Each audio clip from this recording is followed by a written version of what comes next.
Hello दोस्तों। हमारा आज का टॉपिक है पूना पैक्ट या इसी को कहते हैं पूना समझौता। इसको हम लोग बहुत अच्छे तरीके से समझेंगे। और इसके पिछले वीडियो में हम लोग गोलमेज सम्मेलन को पढ़े थे। हम लोग अपने टॉपिक पे आते हैं पूना समझौता।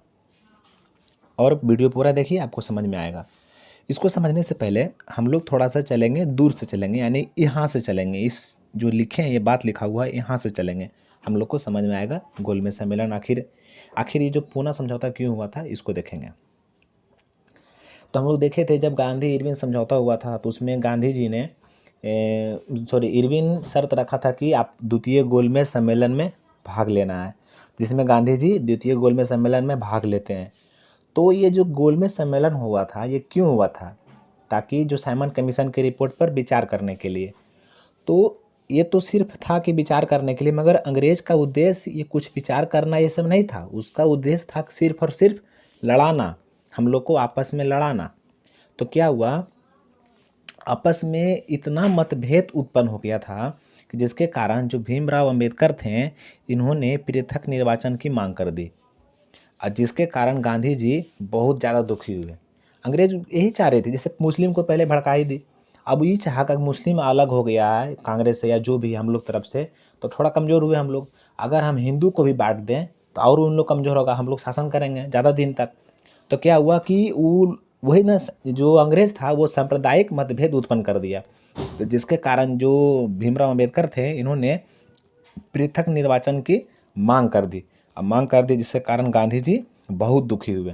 तो जब द्वितीय गोलमेज सम्मेलन हुआ था, तो इसका कोई रिजल्ट नहीं निकला, कोई निर्णय नहीं हुआ, इसमें कुछ नहीं हुआ। और ये 1 दिसंबर, ये जो दूसरा गोलमेज सम्मेलन था, वो 1 दिसंबर 1931 को ये क्या हो गया, समाप्त हो गया बिना कोई निर्णय के। अब जब समाप्त हो गया, तब फिर हम लोग पढ़े थे कि गांधी जी फिर से क्या किए, सविनय अवज्ञा आंदोलन चालू कर दिए थे। तो जिसके कारण चालू हो गया था फिर से सविनय अवज्ञा आंदोलन। तो फिर जो अंग्रेज थी, ब्रिटिश थी, इसको कांग्रेस को बोली थी कि ये असंवैधानिक संस्था है, उसको घोषित कर दिया था कांग्रेस को।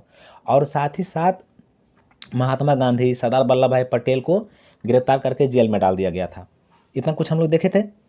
जो 31 दिसंबर को बैठक समाप्त हुआ, अब फिर लगभग जनवरी 1932 में फिर से सविनय अवज्ञा स्टार्ट हुआ, और इसी में बहुत सारे लोगों को गिरफ्तारी भी हुआ था।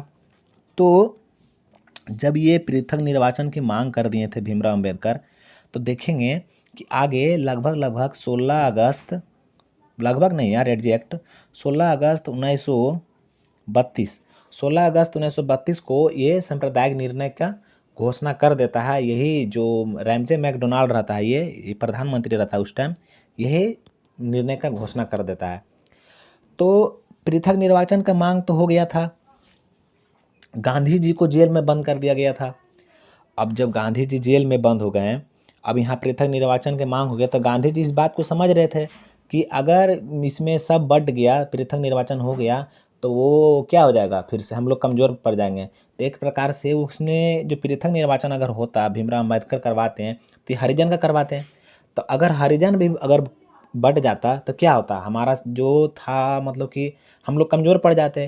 तो हम एक प्रकार से कह सकते हैं कि जो हरिजन है, उसको पृथक निर्वाचन का अधिकार दे करके जो ब्रिटिश सरकार थी, वो हिंदू को क्या कर रही थी, बांटना चाह रही थी। तो ये सब इतना पहले रीजन हुआ, इतना जो रीजन देखें कि दूसरा गोलमेज सम्मेलन हुआ, इसमें भीमराव अंबेडकर पृथक निर्वाचन की मांग कर देते हैं। बाद में इनका बात मैकडोनल्ड मान लेता है, फिर मांग कर लेते हैं। तो ये जो गोलमेज सम्मेलन हुआ था, ये कुछ नहीं हुआ, इसमें सी सांप्रदायिक मतभेद उत्पन्न हो गया, जिसके कारण ये भीमराव अंबेडकर जो है पृथक निर्वाचन की मांग कर देते हैं। और जब मांग कर देते हैं और साथ ही साथ जब कुछ होता ही नहीं है, कोई निर्णय नहीं होता है ये दूसरा गोलमेज सम्मेलन में, तो गांधी जी फिर वो भाग जाते हैं, मतलब कि चले जाते हैं, वो कोई निर्णय होता ही नहीं है। और ये सम्मेलन ऐसे ही बिना मतलब के समाप्त हो जाता है, कुछ नहीं होता है इसमें। और जब समाप्त हो जाता है, गांधी जी को लगता है यार इन लोग सिर्फ और सिर्फ हमको परेशान कर रहा है, तो फिर से ये आंदोलन स्टार्ट कर देते हैं, सविनय अवज्ञा आंदोलन, जिसके कारण फिर से इनको गिरफ्तार कर लेता है अंग्रेज। और इसमें साथ ही साथ कांग्रेस को अवैध संस्था घोषित कर देता है। यही जो हुआ द्वितीय गोलमेज सम्मेलन, इसी में। उसके बाद फिर हम लोग पिछले वीडियो में देखे हैं, ये सब आप लोग देख लीजिएगा। हम लोग गोलमेज सम्मेलन पढ़े हैं ना, उसमें पिछले वीडियो में सब देख चुके हैं, बट उसी को बताने के लिए हम लोग थोड़ा सा इसको देख रहे थे। अब हम लोग अपना टॉपिक पे आते हैं कि देखिए पूना पैक्ट समझते हैं। मेनली उससे पूना पैक्ट यही हुआ था। तो मांग कौन किया था? मांग जो करने वाले थे, मांग थे यही भीमराव अम्बेडकर करने वाले थे, यही ना मांग किए पृथक निर्वाचन के। तो गांधी जी इसी से दुखी हुए। तो यानी कि गांधी जी, ये दोनों में जो समझौता होता है ना, इसी को पूना पैक्ट कहा जाता है। गांधी जी हो गए और ये भीमराव अम्बेडकर जो थे, इसी के बीच में जो समझौता होता है इसी को तो पूना पैक्ट कहते हैं। ठीक है, अब हम लोग देखते हैं इसमें। देखिए क्या कहता है कि सांप्रदायिक निर्णय के समय गांधी जी जेल में थे, पुणे जेल में थे जेल में थे, पुणे जेल में। जब सांप्रदायिक निर्णय हुआ था, जिसको मतलब मैकडोनल्ड अवार्ड कहते हैं या कम्युनल अवार्ड कहते हैं, COMMUNAL कम्युनल अवार्ड, या तो इसी को कहते हैं सांप्रदायिक निर्णय।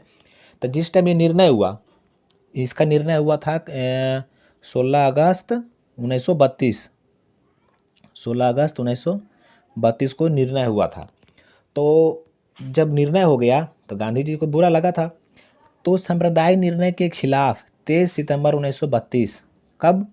23 सितंबर 1932 ईस्वी को गांधी जी जेल में ही आमरण अनशन कर देते हैं।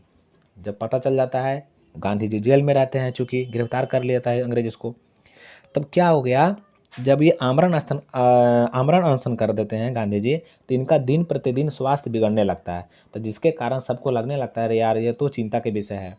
क्योंकि गांधी जी एक पूरा अखिल भारतीय नेता थे, एक अच्छे नेता थे, और इनके बीच से, हमारे बीच से चला जाना गलत होता ना। तो क्या हुआ, इनका स्वास्थ्य दिन प्रतिदिन गिरने लगा, तो सब नेता चिंतित हो गया। तब जा कर के मतलब सब मिल, मतलब कि भीमराव अम्बेडकर को समझाया, ये सब खास करके जैसे मदन मोहन मालवीय, डॉक्टर राजेंद्र प्रसाद, सी राजगोपालाचारी, ये सब मिल करके पूरा बाबा साहब को समझाया कि ये जो आप मांग रहे हैं, जो हकीकत था इस बात को समझाया कि आप मांग रहे हैं पृथक निर्वाचन के मांग कर रहे हैं आप, ये आप मत कीजिए, अगर आप ऐसा करेंगे तो हम लोग कमज़ोर पड़ जाएंगे। तो अम्बेडकर साहब इस बात से मान लेते हैं, और गांधी जी और अम्बेडकर में दोनों के बीच समझौता होता है, चूँकि जेल में ही होता है, पूना में ही होता है, इसीलिए इसको पूना समझौता कहा जाता है। यही पूना पैक्ट था, ज़्यादा कुछ नहीं था इसमें, ख़त्म हो गया पूना पैक्ट। पूना पैक्ट ज़्यादा कुछ है ही नहीं है, एकदम छोटा सा था। और जब बात मान लेता है बाबा साहब, तो क्या होता है, इस समझौते से बाबा साहब अम्बेडकर में हरिजनों के पृथक निर्वाचन के मांग को छोड़ दिया इस समझौता में, और संयुक्त निर्वाचन में ही 75 स्थान को बढ़ा करके 148 कर दिया गया। ये सवाल पूछता है, जैसे पहले होता है ना संयुक्त, मतलब कि सब मिला जुला निर्वाचन कर रहा था, पहले 75 सीट था, उसको बढ़ा करके 148 कर दिया गया। का ठीक है, उसमें पृथक मत करवाओ, जो भी है इसी में कराओ, उसको सीट को बढ़ा दो, तो यही बढ़ जाता है। यही था पूना पैक्ट, इससे सवाल इससे ज़्यादा नहीं बन सकता। इतना हम लोग डीप से चले, समझे पहले कि हाँ इसका पीछे रीज़न क्या हुआ था। ठीक है, पूरे तरीके से समझ गए आप लोग। तो वीडियो कैसा लगा? वीडियो अगर अच्छा लगा है ना तो वीडियो को लाइक कीजिए और किसी ज़रूरतमंद के पास शेयर कीजिए। हम लोग मिलेंगे अगली वीडियो में। वीडियो देखने के लिए बहुत बहुत धन्यवाद। और हाँ, अगला वीडियो हम लोग देखेंगे 1937 ईस्वी में जो प्रांतीय चुनाव हुआ था जगह जगह, उसको हम लोग देखेंगे, अच्छे से समझेंगे। अगर ये ख़त्म हो जाएगा तो फिर व्यक्तिगत सत्याग्रह, और फिर अगस्त प्रस्ताव, फिर पाकिस्तान की मांग आएगा। धीरे धीरे हम लोग आज़ादी की तरफ चले जाएंगे। चलिए मिलते हैं अगली वीडियो में।